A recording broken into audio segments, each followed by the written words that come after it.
நேயர்களுக்கு வணக்கம். இன்றைய காலை நேர தலைப்பு செய்திகள். இந்த வாரம் பல அத்தியாவசிய பொருட்களின் விலைகளை குறைக்க அரசாங்கம் தீர்மானித்துள்ளதாக தெரிவிக்கப்படுகிறது. இதன்படி இறக்குமதியாளர்கள் மற்றும் உற்பத்தியாளர்களுடன் கலந்துரையாடிய நிலையில் அத்தியாவசிய பொருட்களை வழங்க அரசாங்கம் தயாராக இருப்பதாக வர்த்தக மற்றும் உணவு பாதுகாப்பு அமைச்சர் வசந்த சமரசிங்க தெரிவித்துள்ளார். கிளிநொச்சியில் சம்பவித்த கோர விபத்தில் 2 வயது குழந்தை பலியானதுடன் ஒரே குடும்பத்தை சேர்ந்த 3 தீவிர சிகிச்சை பிரிவில் அனுமதிக்கப்பட்டுள்ளனர். நேற்று இரவு 7 மணியளவில் மோட்டார் சைக்கிளுடன் ரிப்பர் வாகனம் ஒன்று மோதியதில் விபத்து ஏற்பட்டுள்ளதாக போலீசார் தெரிவித்துள்ளனர். ஏனையின் வீதியால் பயணித்த ரிப்பர் வாகனம் குறித்த மோட்டார் சைக்கிளை மோதி விபத்தினை ஏற்படுத்தியதுடன் விபத்து இடம்பெற்ற பகுதியிலிருந்து சுமார் 100 மீட்டர் பாதையை விட்டு விலகி பயணித்துள்ளது. குறித்த ரிப்பர் வாகனத்தை செலுத்திய சாரதி மதுபோதையில் இருந்ததாக சம்பவ இடத்தில் நின்ற மக்கள் குறிப்பிடுகின்றனர். மேலும் சாரதியை போலீசார் கைது செய்துள்ளனர். தற்போது பயன்படுத்தப்படும் தொடருந்து பயணச்சீட்டுக்கு பதிலாக புதிய பயண அட்டை அறிமுகப்படுத்த உள்ளதாக தொடருந்து திணைக்களம் தெரிவித்துள்ளது. இதற்காக தனியார் நிறுவனத்துடன் இணைந்து செயற்பட ஆரம்பித்துள்ளதாக திணைக்களம் கூறியுள்ளது. இதன் மூலம் மக்களுக்கு வினைத்திறனான சேவையை வழங்க முடியும் எனவும் திணைக்களம் நம்பிக்கை வெளியிட்டுள்ளது. எதிர்வரும் ஏப்ரல் மாதத்திற்கு முன்னர் புதிய அட்டை அறிமுகம் செய்யப்பட உள்ளதாக கூறப்படுகிறது. பண்டிகை காலத்தில் இணையம் ஊடாக பண மோசடி சம்பவங்கள் அதிகரித்துள்ளதாக தெரிவிக்கப்பட்டுள்ளது. குறித்த விடயத்தை இலங்கை கணனி அவசர பதில் மன்றத்தில் பிரதம தகவல் பாதுகாப்பு அதிகாரி நிரோஷ் ஆனந்த் தெரிவித்துள்ளார். சில பரிசுகளை வென்றதாக கூறி வாடிக்கையாளர்களுக்கு தொலைபேசி அழைப்புகளை மேற்கொண்டு பண மோசடி செய்ததாக முறைப்பாடுகள் கிடைத்துள்ளதாகவும் அவர் தெரிவித்துள்ளார். அவ்வாறான அழைப்புகளை மற்றும் சம்பவங்களில் இருந்து தம்மை பாதுகாத்துக் கொள்வதற்கு பொதுமக்கள் விசேட கவனம் செலுத்த வேண்டும் எனவும் அவர் வலியுறுத்தியுள்ளமை குறிப்பிடத்தக்கது. அரசாங்கத்துக்கு சொந்தமான சொகுசு வாகனங்களை விற்பனை செய்ய நடவடிக்கை எடுக்குமாறு அறிவித்து திரைசேரியின் செயலாளர் KM மஹிந்த சிறிவர்த்தனாவினால் சுற்று நிருபம் ஒன்று வெளியிடப்பட்டுள்ளது. இந்த சுற்று நிருபம் மாகாண சபைகளின் பிரதம செயலாளர்கள் உள்ளிட்ட அரசு நிறுவனங்களுக்கு அனுப்பி வைக்கப்பட்டுள்ளதுடன் கடந்த அமைச்சரவை கூட்டத்தின் போது எட்டப்பட்ட தீர்மானத்துக்கு அமைய தங்களின் அதிகாரத்தின் கீழ் அரசாங்கத்துக்கு சொந்தமான வாகனங்களை விற்பனை செய்ய முடியும் எனவும் அரசு நிறுவனத்தின் தலைவர்களுக்கு திரைசேரியின் செயலாளர் அறிவித்துள்ளார். மேல் மாகாணத்தின் பல பகுதிகளுக்கு 18 மணித்தியாலங்களுக்கு நீர் விநியோகம் தடைப்படும் என தேசிய நீர்வழங்கல் மற்றும் வடிகாலமைப்பு சபை அறிவித்துள்ளது. இதன்படி மெயின் டிரான்ஸ்மிஷன் லைனில் ஏற்பட்ட பழுதால் அவசர பழுதுபார்ப்பு பணிகளுக்காக இன்றைய தினம் காலை 9 மணி முதல் நாளை காலை 3 மணி வரை நீர் விநியோகம் தடைப்படும் என தெரிவிக்கப்பட்டுள்ளது. முன்னாள் ஜனாதிபதியின் மகிந்த ராஜபக்ஷவின் பாதுகாப்பு நீக்க விவகாரத்தினை நீதிமன்றத்துக்கு கொண்டு செல்ல தேவையான ஏற்பாடுகள் மேற்கொள்ளப்பட்டு வருவதாக ஸ்ரீலங்கா பொதுஜன பெரமுனாவின் தேசிய செயற்குழு உறுப்பினர் ரவீந்திர ஜெயசங்க தெரிவித்துள்ளார். ஜனவரி 2025 முதல் அஸ்வஸ்ம நலன்புரி கொடுப்பனவு திட்டத்தின் கீழ் தகுதியான குடும்பங்கள் மற்றும் தனிநபர்களுக்கான மாதாந்த கொடுப்பனவுகளை செலுத்துவதாக நடைமுறை குறித்த புதிய வர்த்தமானி வெளியாகியுள்ளது. நிதி திட்டமிடல் மற்றும் பொருளாதார அபிவிருத்தி அமைச்சர் என்ற வகையில் ஜனாதிபதி அனுரகுமார திசாநாயக்கவினால் இந்த வர்த்தமானி அறிவித்தல் வெளியிடப்பட்டுள்ளது.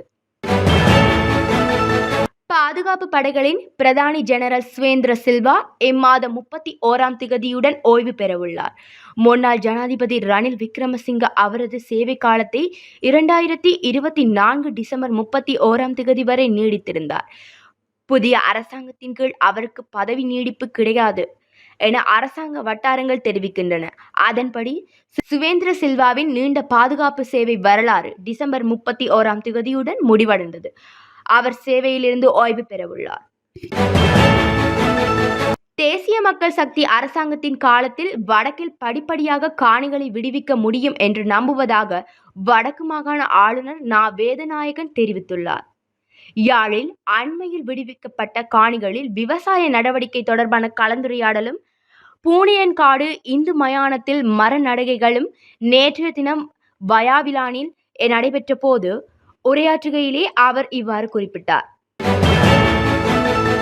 முட்டை விலை குறைந்தாலும் முட்டை ஆப்பம் மற்றும் முட்டை ரொட்டி விலை குறையாததால் வாடிக்கையாளர்கள் அதிருப்தி அடைந்துள்ளனர்.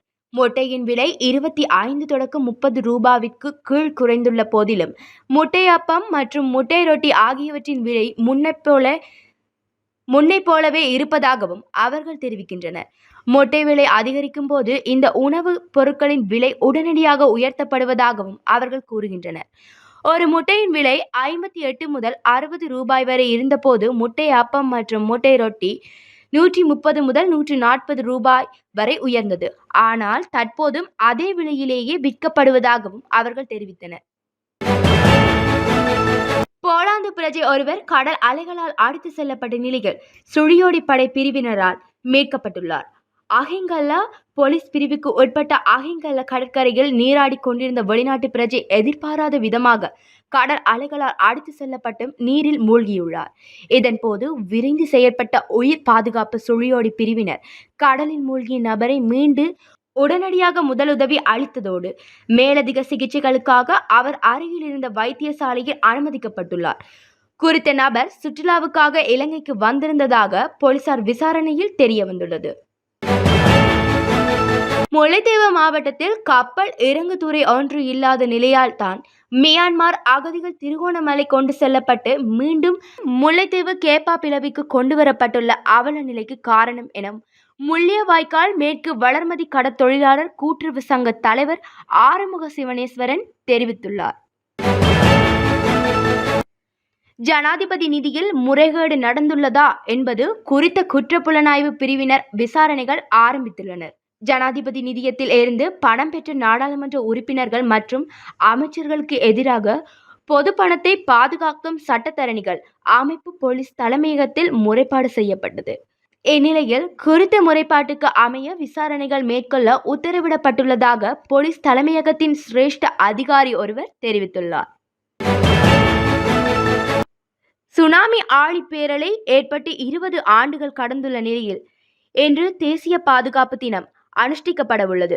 அதற்கமைய ஆழிப்பேரலையினால் உயிரிழந்த மக்களை நினைவு கூறும் வகையில் நாடு முழுவதும் இன்று முற்பகல் 9:25 முதல் 9:27 வரை 2 நிமிடங்கள் மௌன அஞ்சலி செலுத்துமாறு அனர்த்த முகாமைத்துவ நிலையம் வலியுறுத்தியுள்ளது. இன்றைய தினம் அனுஷ்டிக்கப்படவுள்ள தேசிய பாதுகாப்பு தினத்திற்கு இணையான பிரதான நிகழ்வு பாதுகாப்பு அமைச்சின் அனர்த்த முகாமைத்துவ பிரிவு வளாகத்தில் இடம்பெறவுள்ளது. இத்துடன் தமிழொலியின் காலை நேர தலைப்பு செய்திகள் நிறைவடைகின்றன. தொடர்ச்சியாக செய்திகளை அறிந்து கொள்ள தமிழொலியுடன் இணைந்திருங்கள். நன்றி, வணக்கம்.